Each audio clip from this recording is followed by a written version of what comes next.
you were talking to guys who had built boiler rooms, like in The Wolf of Wall Street, just rooms full of people who make Mm. calls. And then you're like, okay, I'm going to build a boiler room. And then you started just hiring salespeople. Yeah, it was not really an overnight thing. I was working on the script and on the selling from day one actually. I was paying attention to was big time pain, the pain of the customer, how to rub that in, how to build contrast in the sales script because you can only experience emotions if you set them in contrast. Because if you live on a Polly Pocket island for 7 years, I mean, you don't know what it is to be sad anymore. And if you remember being sad, you can only then enjoy being happy again, right? So this was for us because we needed to come up with a generic version because some clients are not really unhappy right now. Some are not really experiencing pain. Some are just indifferent, which are the most annoying. Some are happy with their services.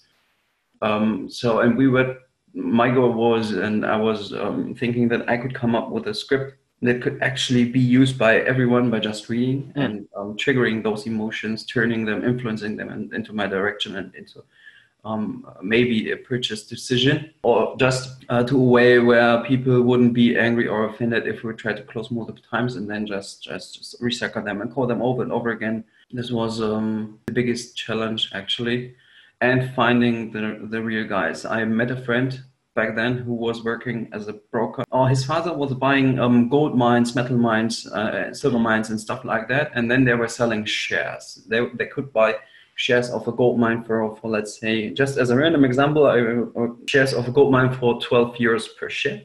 And they could sell them for like 16 euros and would get a commission of like 10 or 8 euros per share they sold. And this is basically their job. They just bought something, they found someone and told you have this kind of shares.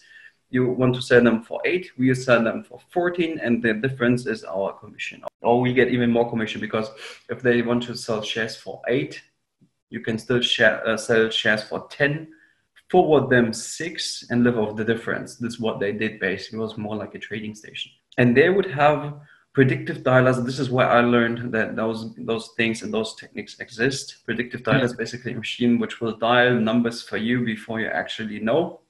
And if you hang up one call, you get automatically connected to the other call, which is already dialed in. So you can't not be on the phone, right? If you hang up, it connects you automatically to the next guy, to the next lead. Without you knowing if it's a recycled lead, if it's a new lead, if you've been talking to him again already, all you see is that your CRM pops up and it gives you all this client information, previous correspondence, emails, and stuff like that, which would then pop up while the machine was trying to reach out this client. It was amazing. And they would have this boiler room setups. And the first thing they learned and they emphasized is the payment, because those guys in the boiler room who would actually produce sales, get a place, get it installed. Apart from the predictive dialers, what I didn't really consider then was all this hardware infrastructure shit that you actually need to have as well, right? Because you don't see this if you have no one consulting you, because at one point we needed servers, we needed technique, we needed consolidated communication models and stuff like that, connection between CRM and those dialers. It was shit basically. So then I decided to find someone who's done that. Right? Banks wouldn't really take me serious back then. So getting a loan was possible. I did get a loan to buy more leads. Yeah, I was using other people's money at that point already. But for my biggest purpose in this boiler room, I couldn't get the money. I couldn't raise it because banks wouldn't believe me and wouldn't believe in the system or in my business plan, actually. And they said this will not work. They have seen boiler rooms be successful and die. And they said this was 30 years ago already. And they said it's not cutting edge technology, not the current way of doing sales, right? So, but yeah, I proved them wrong in the long run. I went out and tried to raise money from investors and search for specific investors, not necessarily for all the money I needed. Money was secondary, but for the experience of someone who has actually done that in the past and built that. And I found myself a really, really good angel on angel.co. Met him in person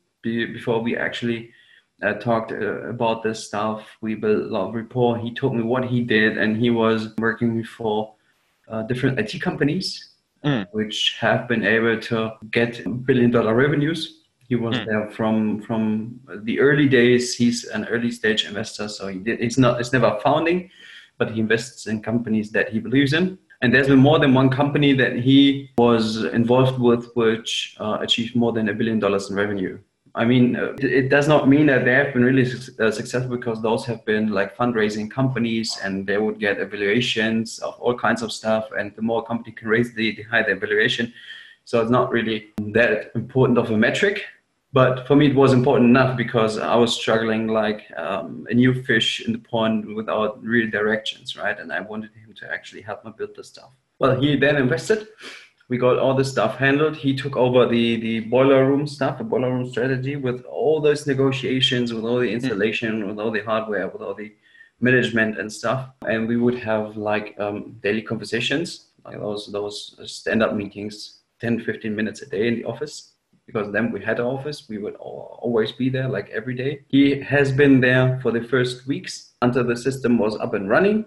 And for the optimization, he was not really present physically, right? So he would be on the landline, talking to staff and talking to me and stuff.